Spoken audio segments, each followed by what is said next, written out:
According to a research study in Canada, since technology use increased around the year 2000, the study shows that the average attention span has decreased from 12 seconds to 8 seconds. Did you know that teens spend up to 9 hours per day watching or using some type of screen, and children ages 8 to 12 spend about 4 to 6 hours per day? Whether they're using their cell phones, their computers, their tablets, video games, this is how much time they're spending on technology. The way we communicate with each other has changed as a result of technology.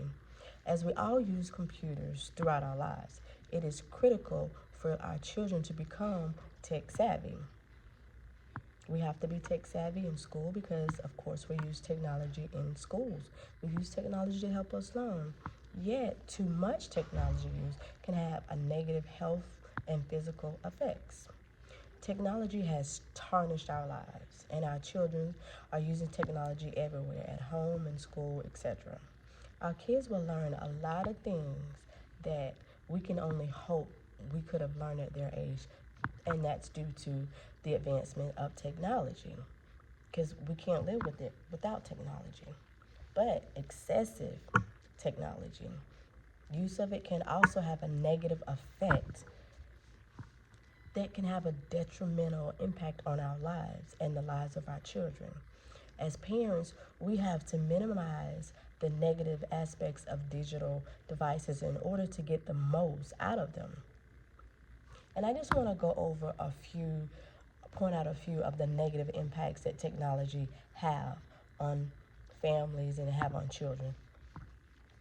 My first one, relationships and social skills. Well, you wouldn't think that would have a negative effect on it.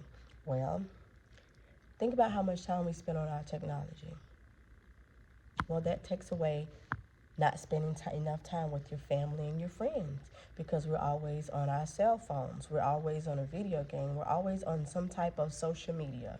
And that takes away quality time that you could be spending with your family, with your loved ones, with your friends and your children. And as parents, we've become so virtual. Everything is more virtual now versus how we used to. You want to check on somebody, you would get in your car, you would, hey, I'm coming over, just want to see your face, just want to check on you.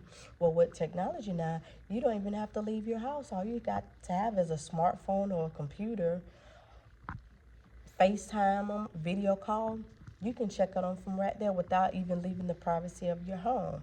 So that's one of the negative effects of it, is the social relationship and social skills. And if we spend so much time on social media, then it also affects the way we communicate with people. We don't have very good communication skills. Number two, health problems. Most of us use mobile devices and technology.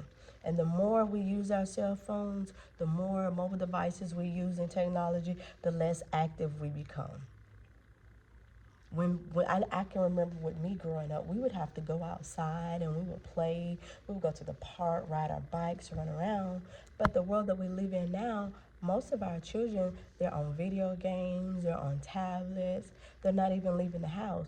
And one of the health issues that it caused obesity at a young age, because they're not being physically active anymore because of technology. Technology has taken the place of them going outside, or adults going outside being active.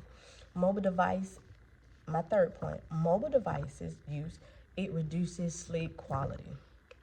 According to the article, kids are being kept awakened by the phones even when they were not using them. Over 72% of children have at least one device in their bedroom. I know for me, I have a few. I have my cell phone, I have my tablet, I have a Alexa, I have a smartphone. So I have quite a few. So this is hitting me as well. The JAMA Pediatrics published a study with the question, is there any association between screen-based media devices access or the use in sleep environment and sleep quantity and quality? Well, The research found out that there was a strong, consistent evidence of a link between mobile devices overuse and reducing sleep quantity. A lack of sleep can have a serious consequences on our brain, especially with young children. If they don't get the proper and adequate amount of sleep, then when they go to school, they're not focused enough, they can't pay attention, they become irritable. So that's one of the side effects of too much mobile device. I got a question. Is our smartphone affecting our relationships with our children and family? Well, most of us would say no. But let's think about this for a minute. How many times throughout a day do we pick up our phones to check a notification? How many times are we checking our Facebook account to see if we got something from Messenger, Snapchat? Me, I check work emails, school emails, messages from children, family. So throughout the day, we spend a lot of time checking our phone. So our children are seeing us with our phones in our hand all the time. And what that does is, what example are we setting for our children if we're always having our phones in our hands? It's taken away from that relationship with our families, and it can have a negative impact on our children as well. In my closing, I want to tell you about an incident that happened. It happened in November of last year. A 10-year-old Wisconsin boy, he was charged as an adult for first-degree reckless homicide after he fatally shot his mother, telling the police he was upset she wouldn't let him buy a virtual reality headset on Amazon. Even after his mom told him no, he took his mother's life because she would not buy him a virtual headset from Amazon. And in the police report also states that after he shot his mom, he got her card and he went and he ordered the headset he wanted. So we have to ask ourselves, are we really monitoring the use of technology? Are we really using technology in a positive way or a negative way? Thank you.